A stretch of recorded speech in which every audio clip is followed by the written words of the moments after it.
has been in many comparable economies, and we need to, I think, take a view on that.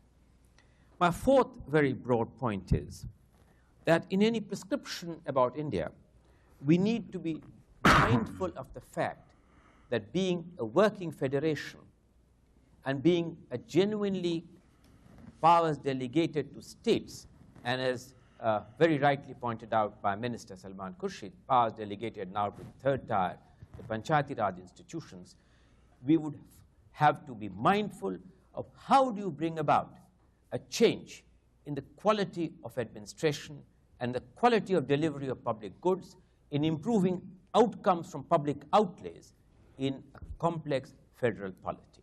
And how do you do so in a manner which does not, while erode the federal autonomy inherent in the overall framework, you are able to achieve the desired objective of far better performance auditing and far better relationship between outlays and outcomes than has been the experience so far.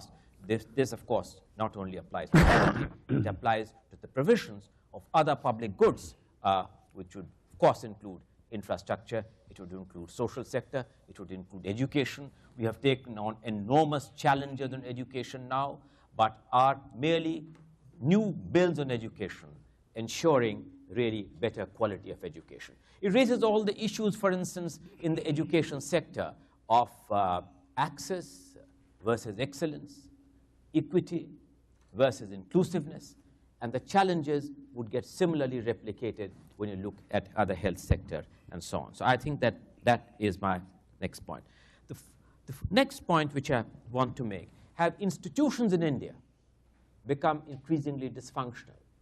My very good friend, Sitaram Yechuri, very rightly lamented yesterday, and I don't mind repeating that Parliament, as the most critical institution for oversight on the executive, has become increasingly dysfunctional, partly because the Parliament rarely meets.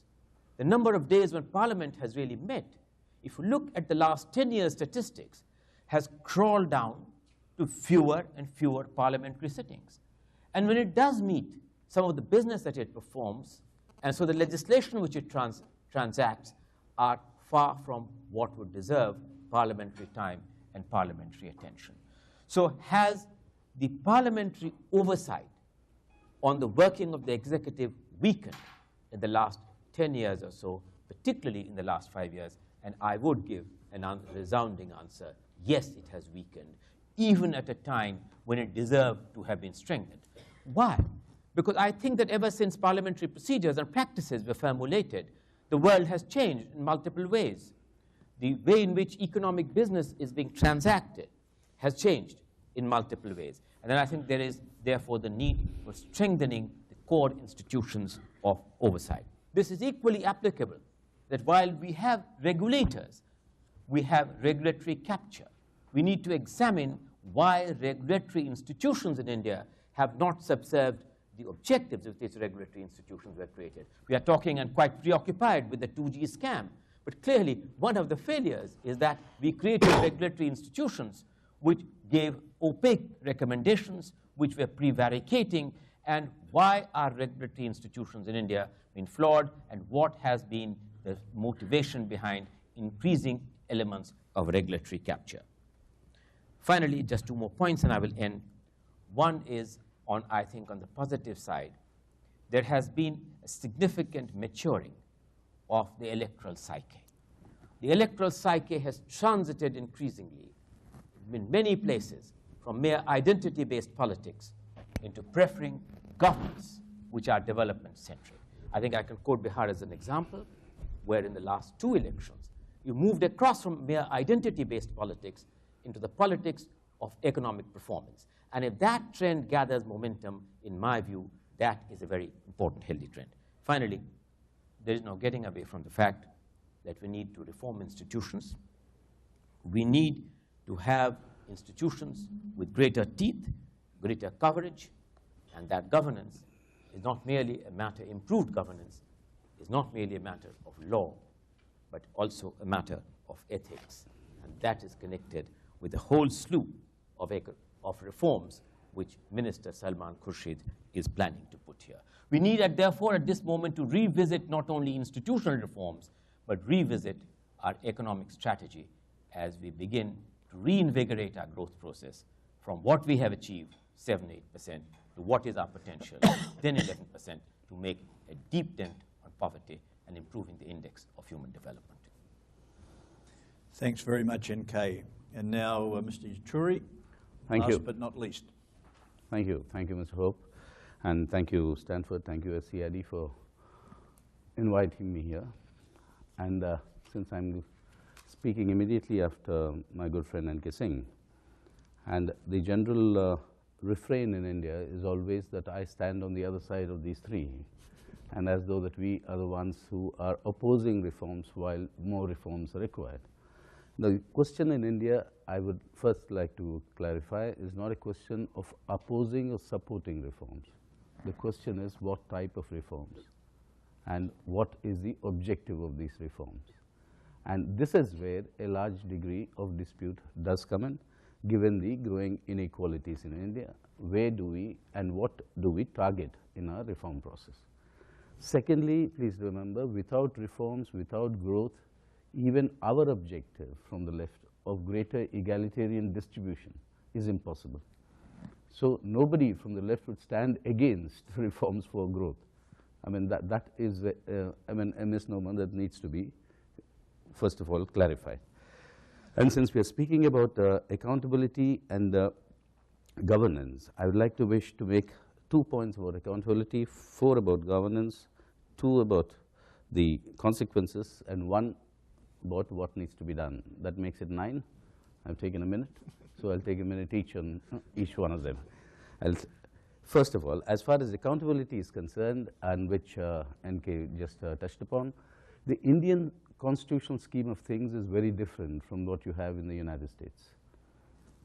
In India, the Constitution defines that the accountability rests finally sovereignty with the people, and that is reflected by people's representatives in the parliament who keep the check on the executive or the government. So if the parliament does not meet, then of course there is a problem which I said yesterday, NK repeated today. I do not elaborate, but what is required if you want to ensure accountability is a minimum legislative mandate that the Parliament of India would meet at least for 100 days in a year in order to deal with legislation important for regulation. If you want reforms with regulation, proper regulation, you require the Parliament to legislate on it, and in the absence of that, it is not possible. So these are 2 important points as far as accountability is concerned. With governance, yes, what Mr. Hope said about governance has got to a lot of dimensions. Problems of delivery, problems of buses and trains running on time, problems of welfare benefits reaching the people, the leakages in between. Yes, those are one type of problems of governance that need to be addressed and resolved. But I think what we are really concerned about here, what Mr. Hope talked about, is the question of the rent-seeking ability, and that wonderful paper of Ann Kruger, which we were discussing last evening at dinner, and which spoke of the sort of rent, not merely seeking, but rent sucking, I would say, with your permission, madam, to make an amendment to your contribution, that it is actually rent sucking. And a good bureaucrat friend of mine, with due apologies to NK, had once told me that the process of corruption in the bureaucracy, let's say whether you're going to give a land ownership certificate to a ration card, to a driving license, everything else, and finally to a license to cooperate to start an industry. I mean, all this can be reduced to a proposition, which is the following, that this rent sucking is actually the monetization of the difference between the authority the bureaucrat holds as an official and the remuneration he gets as a salary. So the difference between the two, being vast in India, gives you the possibilities for this rent sucking to take place, and this is a problem that you will have to address. Only as an example, if he has the authority to give financial sanctions for, let's say, 100 million, and his remuneration annually is less than $1 million, you have 99 millions that are there, which can be and are being used for this sort of rent-sucking. Now, this is something that needs to be plugged. Secondly, the type of corruption that you have. I'm not saying there are no honest bureaucrats at all. I mean, India survived because of them. I mean, that is what we call the steel frame, and that's not my point. But this potential needs to be blocked. The second point is that as far as corruption is concerned, what we are all concerned about, what we are thinking of, and what we are discussing now, I would say that this type of corruption that we are today facing in India is not the traditional type of corruption that you have. Now, and secondly, it is no longer corruption that's actually connected with black money. I mean, there were questions yesterday when the students were asking, why doesn't India do what the United States did? Get the Swiss authorities to tell us, who owns what, etc. That is one dimension. I mean, just look at the fact that all the scams that have come out in India today, including this telecom scam, not one cent has been made through black money or illegally. All of that has been legal transactions. And these legal transactions have been permitted because of a lack of regulations, proper regulations that could monitor them. And that is the problem that I think that new avenues have been opened up. Yes, to be generous, and the left is generous often, that when you start on a new process, of reform, there are many areas where you're unprepared in terms of governance. And this unpreparedness has led, I would say, to the emergence of what not only we have been saying for a long time, but the Prime Minister himself has said at least twice in the Indian Parliament that Dr. Manmohan Singh, that India can ill afford crony capitalism. Now, crony capitalism is expressing itself in various forms, from sweetheart deals to takeover of natural resources, etc. NK was talking about mines being released in terms of the supply constraint. You have huge scams in mines now that have been released for private, for mining, and some of these have led to falls in governments. Many of them are now arrested and in jails, in some parts of the country. So, again, the land mafia, the sort of scams that are taking place. These are things that need to be regulated, and this is something that this sort of crony capitalism is open. Now, how do we deal with this? Our proposition has always been, when the reform process started, there was an understanding that you depoliticize the reform process. Depoliticize the reform process, keep it away from politics. Now, that has been the reigning philosophy. In the Indian scheme of things, depoliticizing the reform process would mean leave it deregulated, because it is only the politics part of it that can make it accountable in the Parliament for legislation and regulation to come. A serious rethink on this issue is required if you really want to curb this sort of large-scale corruption that is taking place, because that is where I think today we are on a mandate in the Parliament. I am a member of the joint, what is called the parliamentary committee, that is inquiring into one of these major scams, and the mandate that we have is to put in place recommendations for future regulations of how these sort of things do not happen, and these need to be plugged. So these are the questions on governance that I have. 2 points of the consequences that I have is that amongst many, this is creating a huge collateral damage to India, to the Indian system. The first of the collateral damage is in the development paradigm itself. When today the G20 leaders were beseeching China and India, we saw it on the TV, and we felt very proud that our Prime Minister is being asked and besieged, saying that please save us. And then we are also ironically very, in a sense, feeling satisfied that in 1980s, when Deng Xiaoping in China said China needs capitalism for it to develop, today capitalism is saying it needs China for its getting out of the crisis. Now, all these apart, I'm not going into these as well. But the question of the development paradigm, just imagine India instead of the 200 million market that you have today, at the maximum, being very generous, if you can expand this market, which we can, we have the resources. If you can expand this market to 800 million, that in itself will uplift the global economy. Now, we can do this. If one of these scams could have been stopped, we could have provided food security for every Indian, what I said yesterday, for 2 full years. 1,76,000 crores. Crores in Indian, I mean, that's what is it? I don't know how much it works out in millions and billions, and give it say, but anyway, you understand. I mean, there are enough zeros to follow, but you have that sort of money for food security. Education, and Kay was talking about. All of us were, pressed our buttons passing the law saying right to education, but we are unable to give it because there is lack of resources. One scam stopped could have provided universal education for every child in our country. Now, this development paradigm is widely affecting the potential that India has for both avenues for investment, avenues for capital to come to make profits, and its contribution in terms of lifting the global economy. The second collateral damage it is having is on the field of accountability.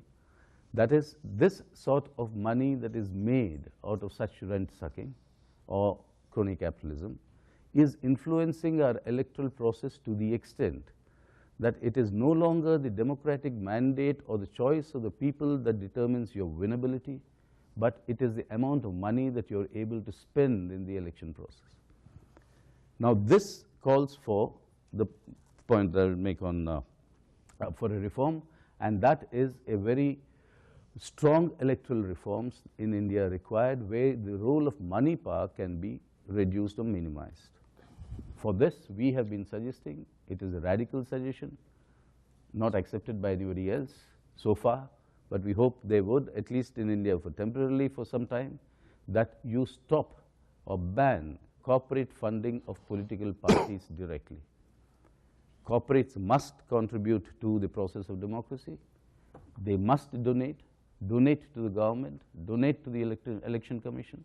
The government sets up a corpus of fund through which it works out, and we have made all these suggestions, these are under discussion, works out a plan for state funding of elections, rather than corporate funding directly to political parties, which is often and always seen as an investment for the future, rather than their political affiliation to the party.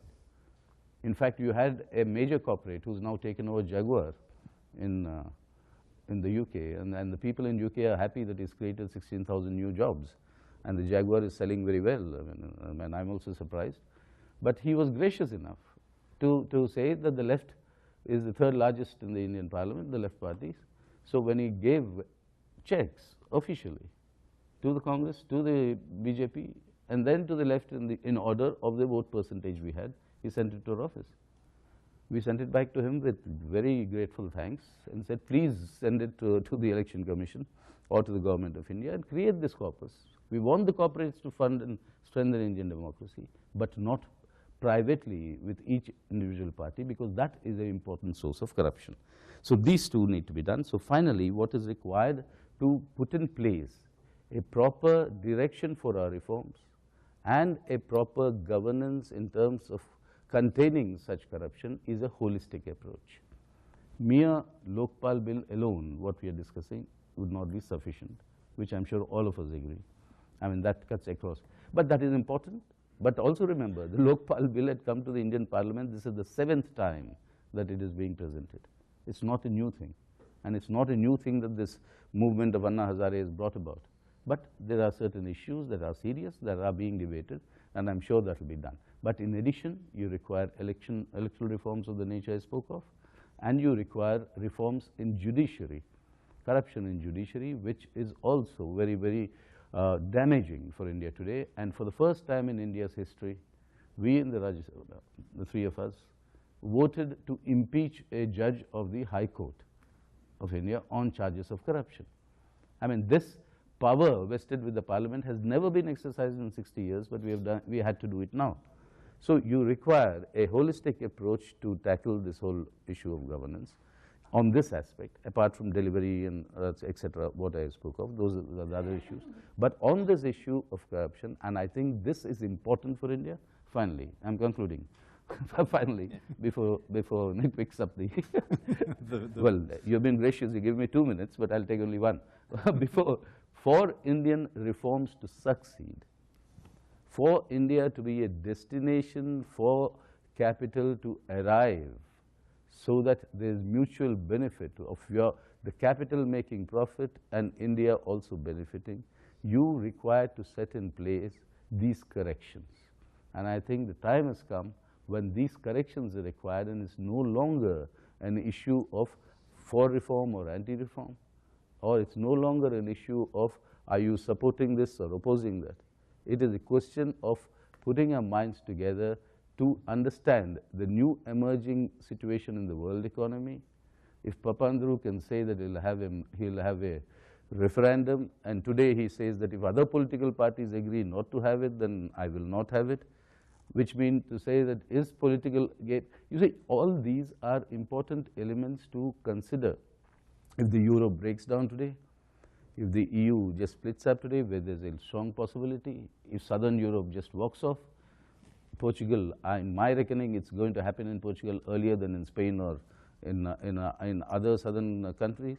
Now, this uncertainty that is there, India is an important player, and therefore, it is the type of reforms and the type of actions that are required to contain the problems that we have, and that is why this sort of an approach, I think, would be required, and that is what we'll argue for. Thank you. Thank you very much.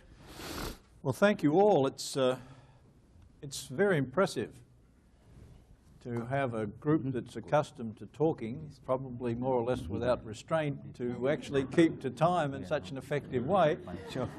I'm also, if I can say this without being offensive, I'm very impressed with the advantage of rehearsal. Because I think what we've heard today, there's been a crystallization of the points that were discussed yesterday in ways that have made these points much more clearly for this audience than perhaps they were made yesterday. So perhaps it's just reflection overnight that's allowed this to happen. I wrote down, I tried to come up with questions, and I'm going to open up the floor, but I thought I should ask a couple of questions. The first question I'd written down was for Minister Khurshid, and I was going to say, are women less venal than men? And he said yes. I mean, you already answered, so I don't need to ask the question. He said women are regarded as being less corrupt than men, so it's probably a good thing. In fact, they probably should have 100% of the seats in Parliament rather than 50. I do want to throw out two things before I open the floor. I'm going to ask people, because I anticipate that many people will want to comment rather than ask questions. What I would like us to do is comment briefly and then put questions to the panel. We will spend 45 minutes or so, and then we'll come back to the panel to summarize reactions to what we hear from the floor. I had two reactions, I think, that I would put out there. One is that in much of a lot of controversy and development about whether or not aid is a plus or a minus. People from Peter Bow to William Eastley have suggested that aid fails, and largely because it's misused, as Bow put it, I think mean-spiritedly, but probably accurately. It's taking from the poor in rich countries to give the rich in poor countries. India is rife with subsidy, whether it's electricity or water or now food or credit. Anything you can think of. I mean, people would suggest that whenever there's a honeypot, you're going to draw flies. Wouldn't there be some ways to avoid some of this by simple income transfer and wind up a lot of these subsidy programs, get rid of the bureaucracy? I mean, we now have an ability to transfer money directly to a smart card. We could actually give to poor people, and they could choose whether they want to spend on grain or electricity or water or whatever else it might be. But is that something in the Indian context that could contribute positively? Would be one of the questions that occurred to me after listening to the discussion. Another one is related to NK's notion that for all of this very rapid growth, poverty hasn't fallen as fast as one might expect in India. Now, you could say, well, that's because the poor are not targeted directly, but there are many, many programs to try to help the poor, some of which we've heard are inefficient and a source of corruption. The best program for poverty is jobs. And it is the case that when compared to many other countries going through a stage of development, jobs in manufacturing in India have been slow to emerge.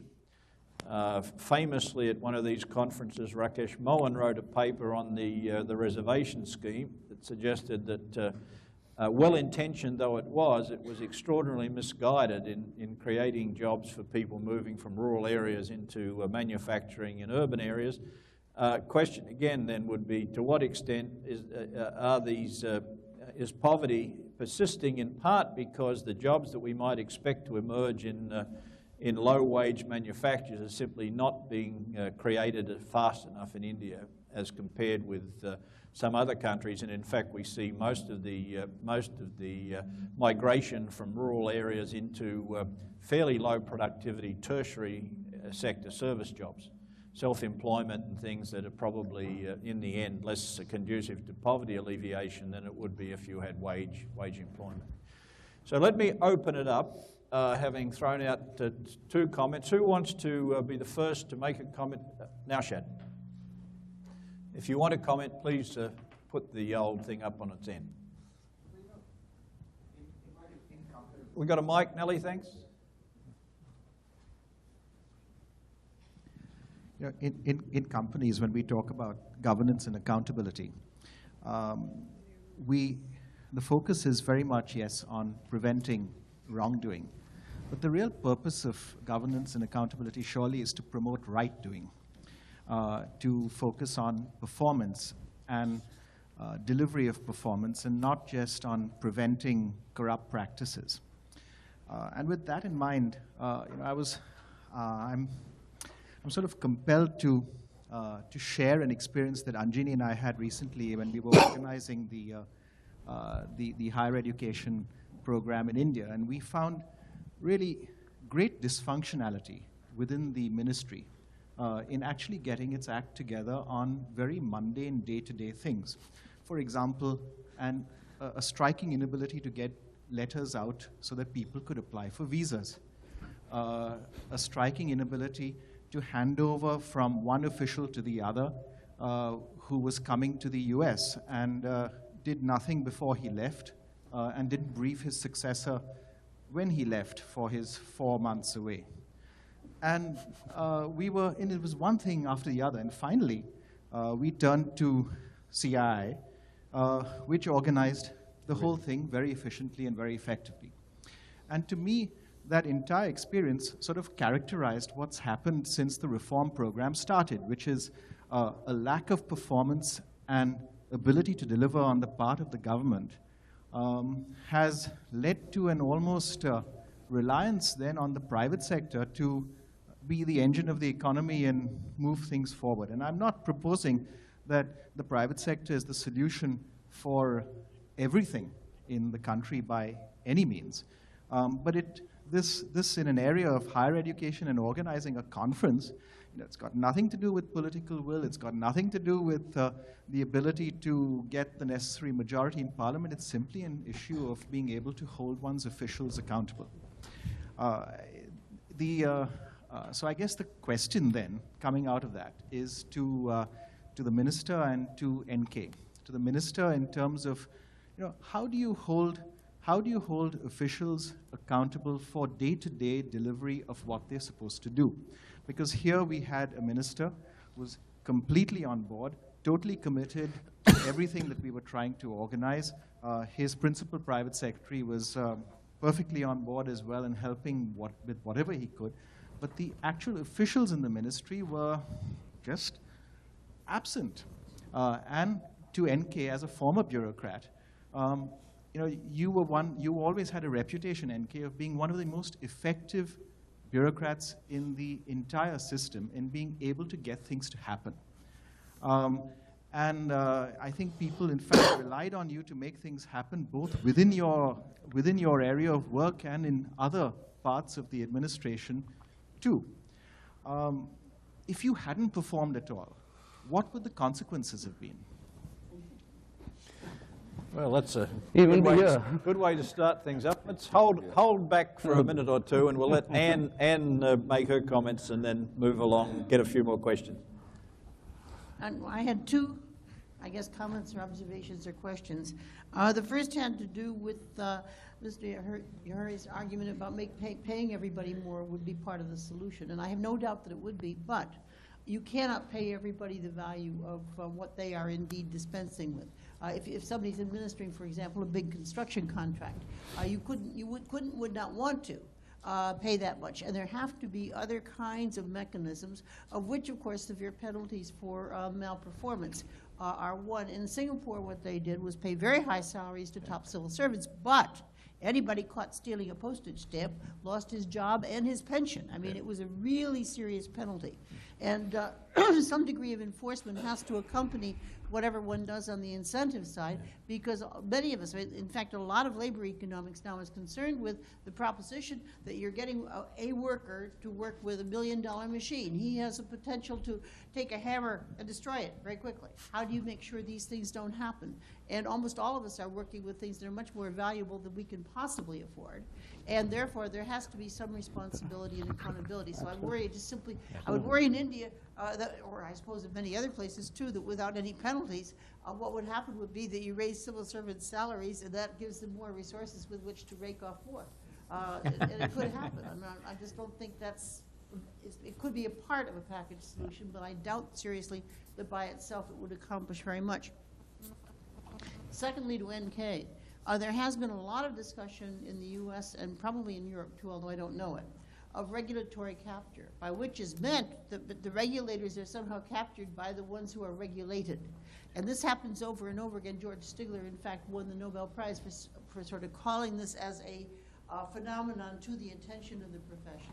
And the argument basically is that who can regulate, for example, telecommunications, except people who know telecommunications? Who could they work for?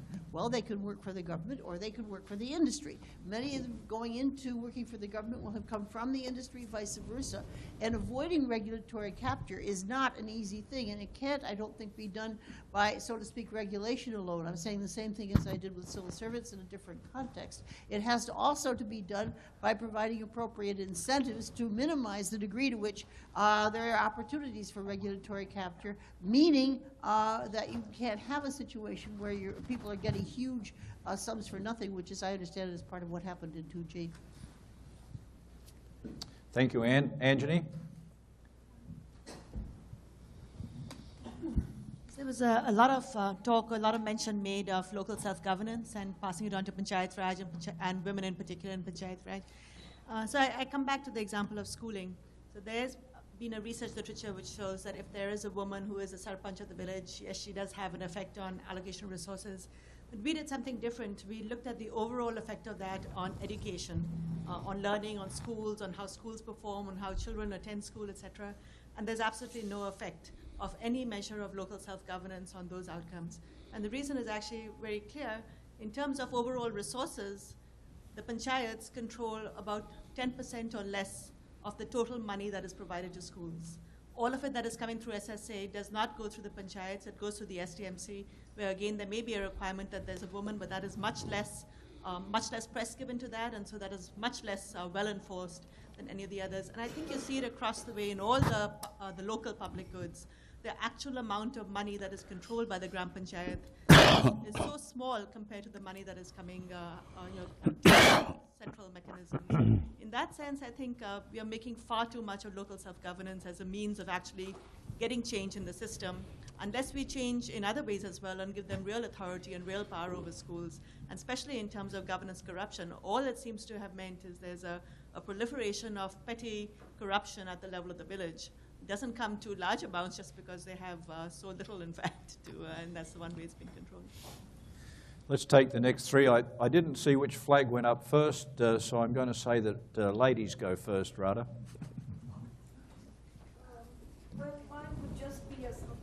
what Minister Khurshid said, and I wish he had mentioned also about this innovation that we have in government about the results framework document, Salman, which is a great step forward.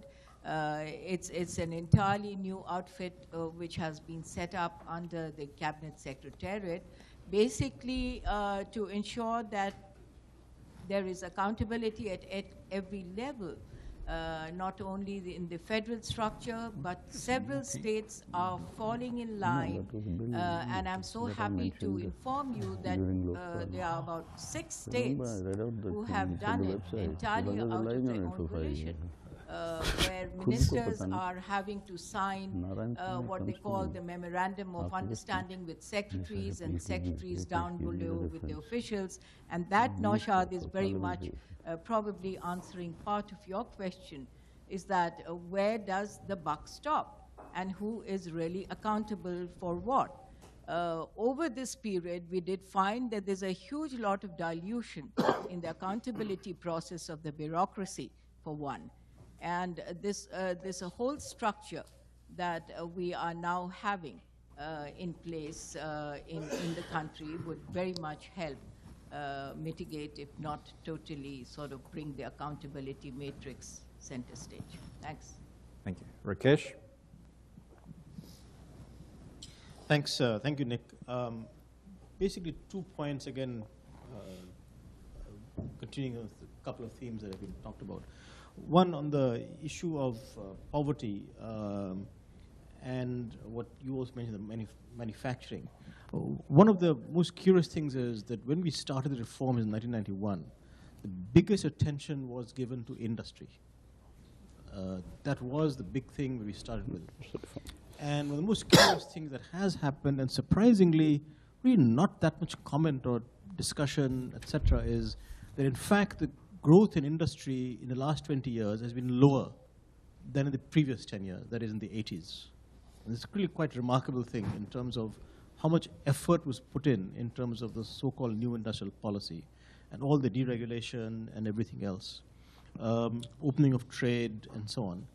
And it's very difficult really to understand what has happened. And part of that also, there was a recent study by Ashoka Modi and others, which also has shown that in the first 10 years after the reforms, there was much greater entry of new firms into the system. So that, say, the Sensex or the top 50 or whatever companies in India were completely different in 2001 compared to 1991. Not much difference between 2001 and now. And there are very few new firms. If I ask any of you, any of us really, name 5 big new firms that have come last 10 years in manufacturing, it comes an answer of 0. And so there's this issue of, one, what really is the problem with manufacturing? 2, that why is no one bothered about it? There's a Krishnamurthy committee which has been meeting the last 5 years, but one hasn't seen any consequence of it.